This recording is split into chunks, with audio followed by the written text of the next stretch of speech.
मेरे प्रिय भाई और बहनों, पुराने ज़माने का एक छोटा सा किस्सा है।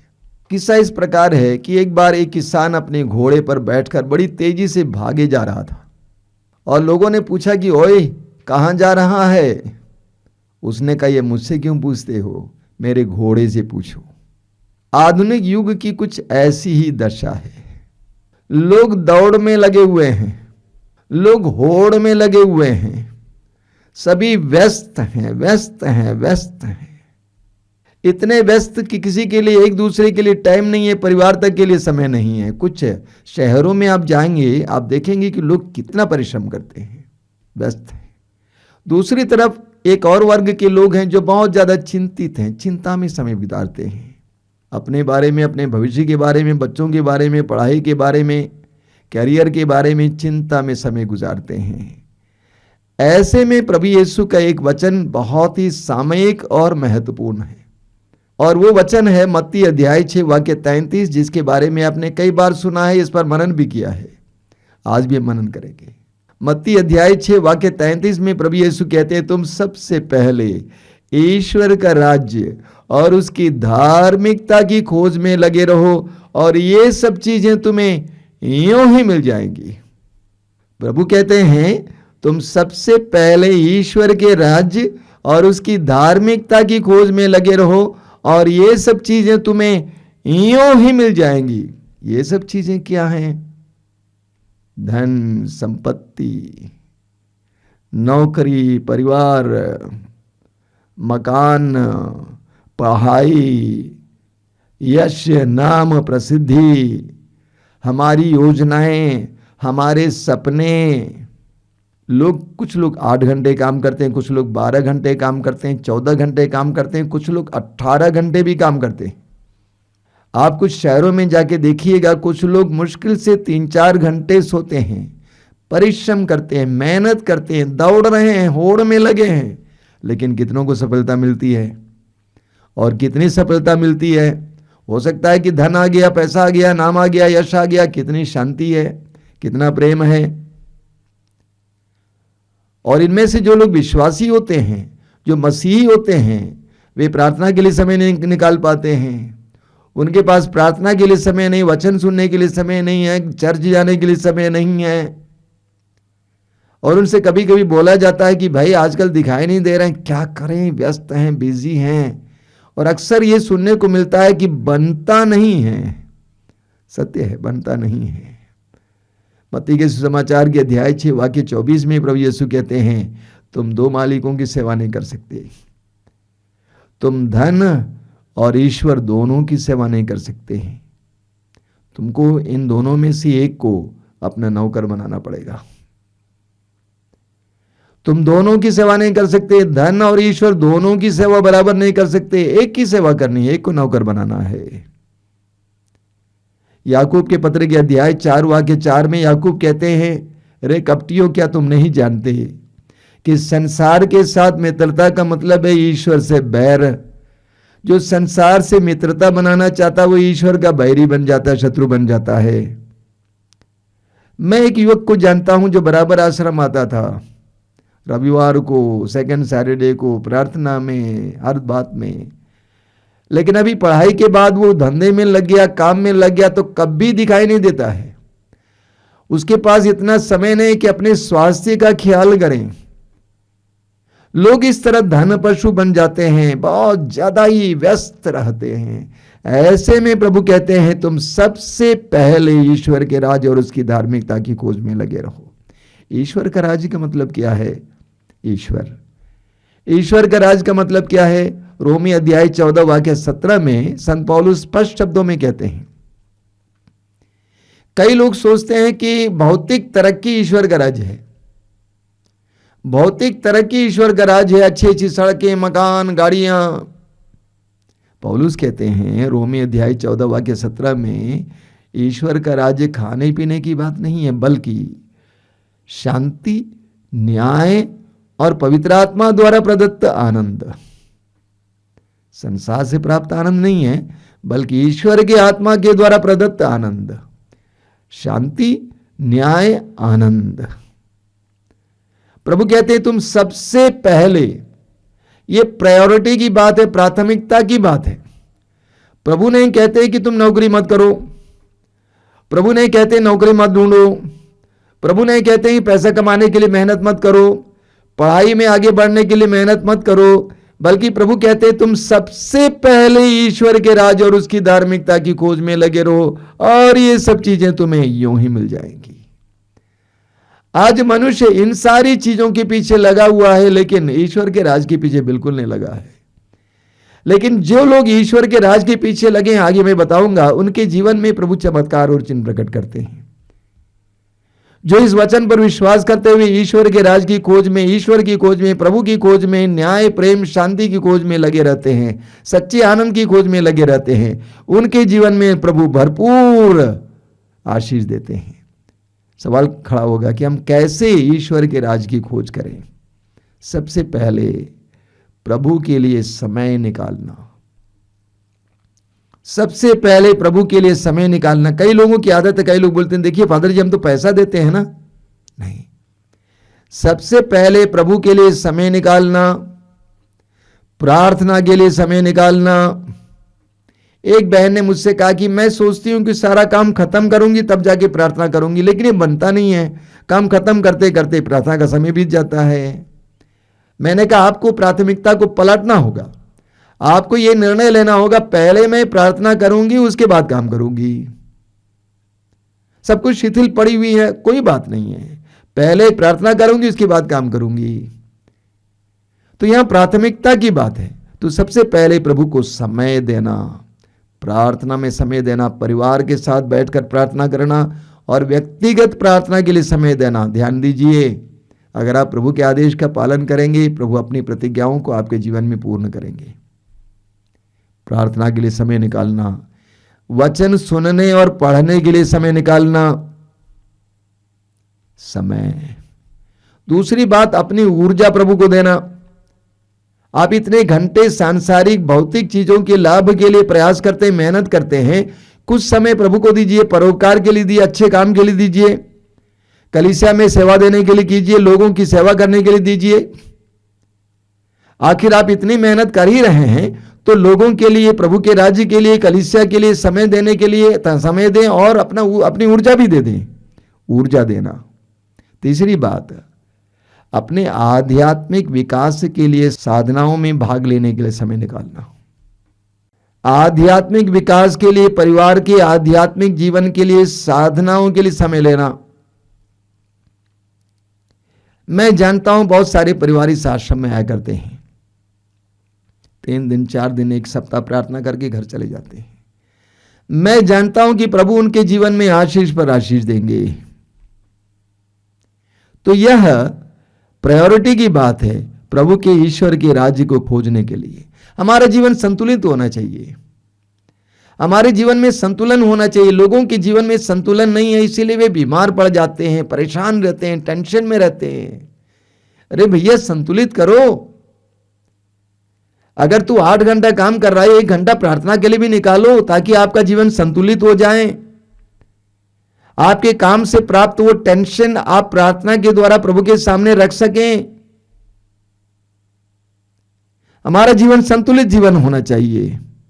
प्रभु पर भरोसा रखिए, प्रभु आपका ख्याल करेंगे। रोमियो के पत्र के अध्याय 10 वाक्य 11 में प्रभु का वचन कहता है, पौलुस कहते हैं, जो प्रभु पर विश्वास करता है उससे कभी लज्जित नहीं होना पड़ेगा। जो प्रभु पर विश्वास करता है उससे कभी लज्जित नहीं होना पड़ेगा। दानियल के ग्रंथ के अध्याय 3 उसके वाक्य 40 में हम पढ़ते हैं, जो प्रभु पर भरोसा रखता है वह कभी निराश नहीं होगा, उससे कभी निराश नहीं होना पड़ेगा। जो प्रभु पर भरोसा रखता है उससे कभी निराश नहीं होना पड़ेगा। तो प्रभु कहते हैं तुम सबसे पहले ईश्वर के राज और उसकी धार्मिकता की खोज में लगे रहो। आगे प्रभु की प्रतिज्ञा है। प्रतिज्ञा क्या है? ये सब चीजें तुम्हें यूं ही मिल जाएंगी, ये सब चीजें तुम्हें यूं ही मिल जाएंगी।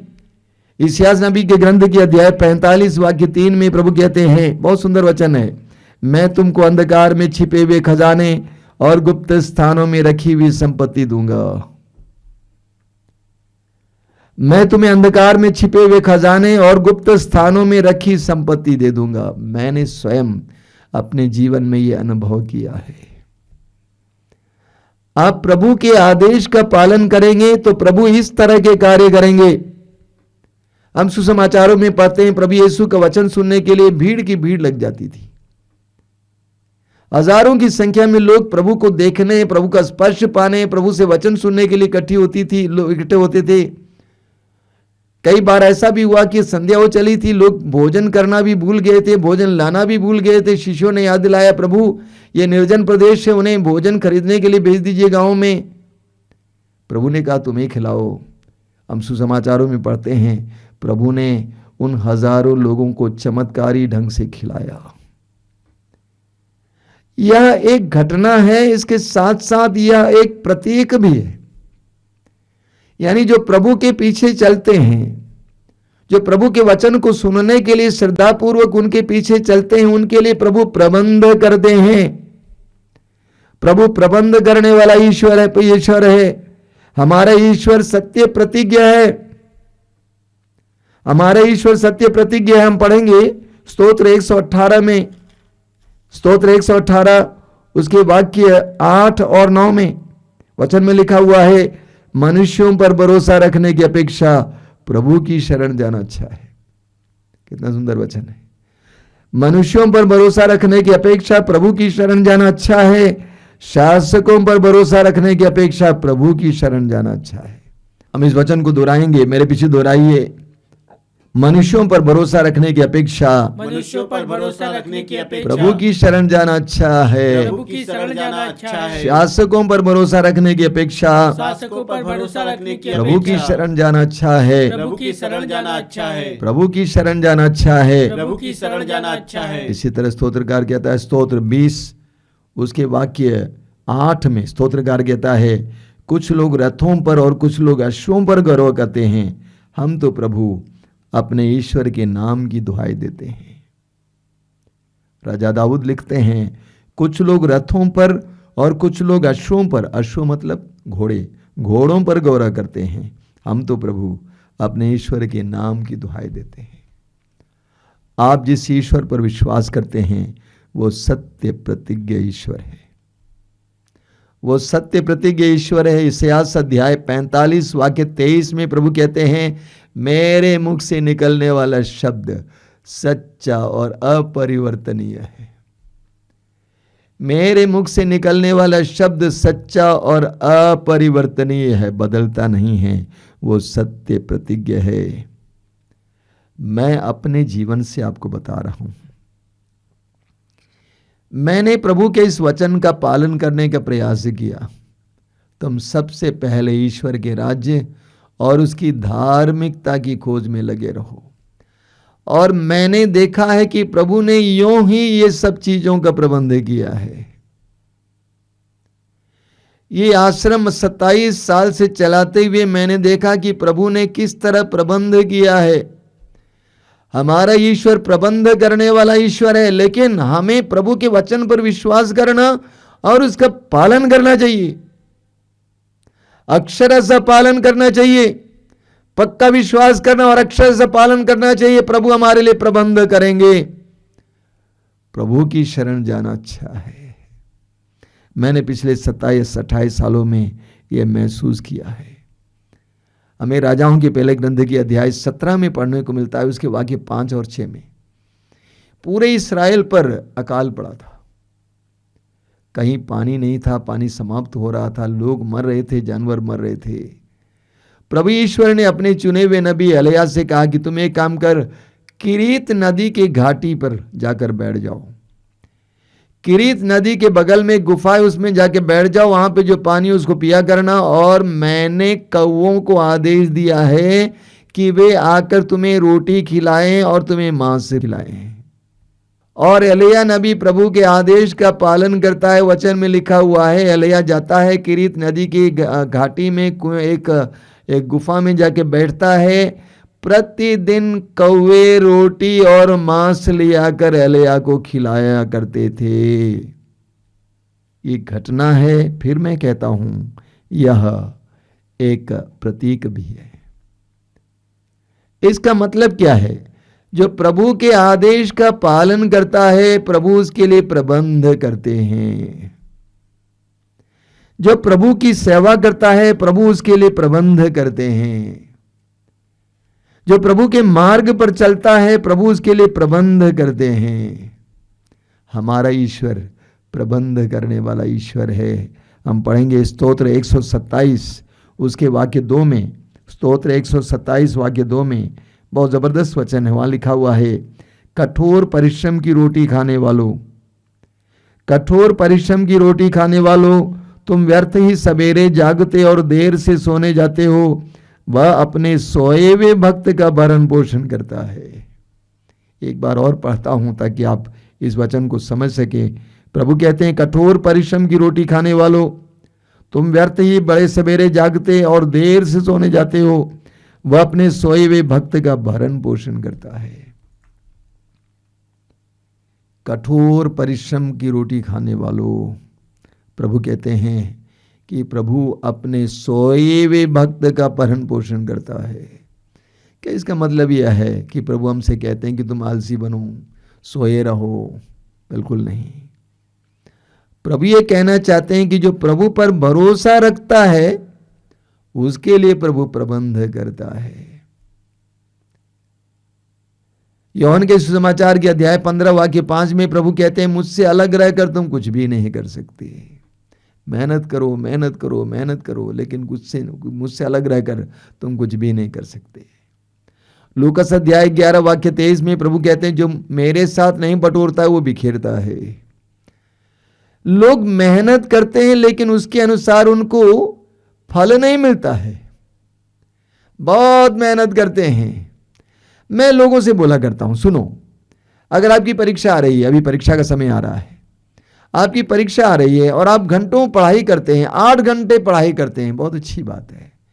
परिश्रमी बनना चाहिए, मेहनती होनी चाहिए, ऐसे लोगों को अच्छा फल मिलता है। लेकिन मैं आज आपसे कहना चाहता हूं, अगर आप 8 घंटे पढ़ते हैं तो आप ऐसा कीजिए, 7 घंटे पढ़िए और 1 घंटा प्रार्थना में बिताइए। उसके बाद बताइए क्या होता है। हमारा अनुपात बिगड़ा हुआ है। 8 घंटे पढ़ने वाले 7 घंटे पढ़िए और 1 घंटा प्रार्थना कीजिए, अनुपात सही कीजिए। 12 घंटे काम करने वाले 11 घंटे काम कीजिए, 1 घंटा प्रार्थना में बिताइए। उसके बाद बताइए उसका फल क्या है। स्तोत्र 34 में लिखा हुआ है, बहुत सुंदर वचन है, स्तोत्र 34 उसके वाक्य 11 में, स्तोत्र 34 में लिखा हुआ वाक्य 11 में, धनी लोग दरिद्र बनकर भूखे रहते हैं, धनी लोग दरिद्र बनकर भूखे रहते हैं, प्रभु की खोज में लगे रहने वालों का घर भरा पूरा है। ध्यान से सुनिए, प्रभु क्या बताते हैं, धनी लोग दरिद्र बनकर भूखे रहते हैं, किंतु प्रभु की खोज में लगे रहने वालों का घर भरा पूरा है। जो प्रभु की खोज में लगा रहता है,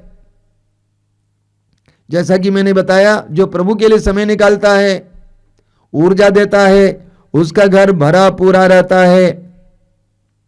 कई लोगों ने मुझसे कहा है, बहुत गरीब लोग आके बोलते हैं, बेटी की शादी होनी थी, तय हो चुका था, लेकिन शादी से पहले हमारे पास कोई पैसा नहीं था, हम सोच रहे थे कैसे होगा, लेकिन स्वामी जी इतनी अच्छी तरह शादी हुई और बहुत सारी चीजें और पैसा भी बच गया।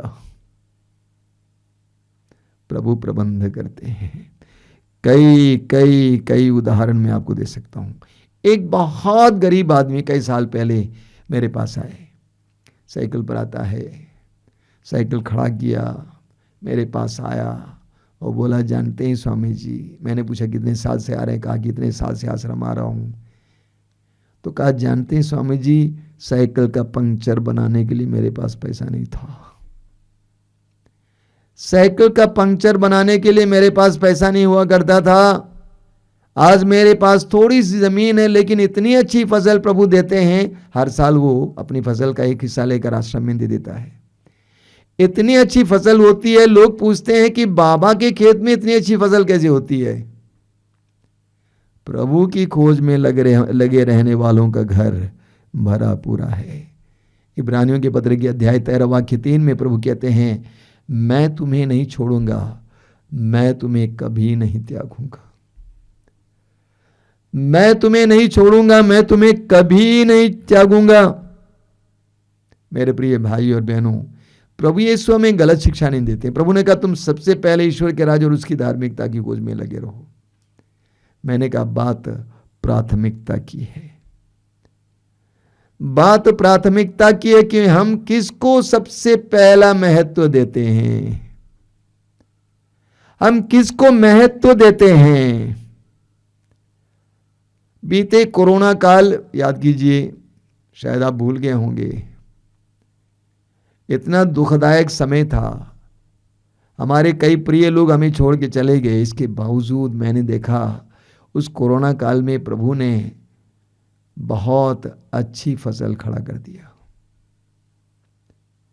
हजारों लाखों संख्या में लोग प्रभु का वचन सुनने के लिए, प्रार्थना करने के लिए समय निकाली। दूसरा कोई काम नहीं था, घर पे बैठा रहना था, तो प्रभु का वचन सुनने लगे, प्रार्थना के लिए समय देने लगे। धीरे धीरे वे आध्यात्मिक जीवन शुरू किए और आज उनको उसकी फसल मिल रही है। परिवार सुधर गए, तरक्की हो गई, कई प्रकार की आशीषें। निर्गमन ग्रंथ के अध्याय 23 वाक्य 25 में प्रभु कहते हैं, बहुत सुंदर वचन है, शक्तिशाली वचन। निर्गमन अध्याय 23 वाक्य 25 में प्रभु कहते हैं, तुम अपने प्रभु ईश्वर की सेवा करोगे, वह तुम्हारे अन्न जल पर आशीर्वाद देगा। तुम अपने प्रभु ईश्वर की सेवा करोगे, वह तुम्हारे अन्न जल पर आशीर्वाद देगा और मैं तुमसे बीमारियां दूर रखूंगा।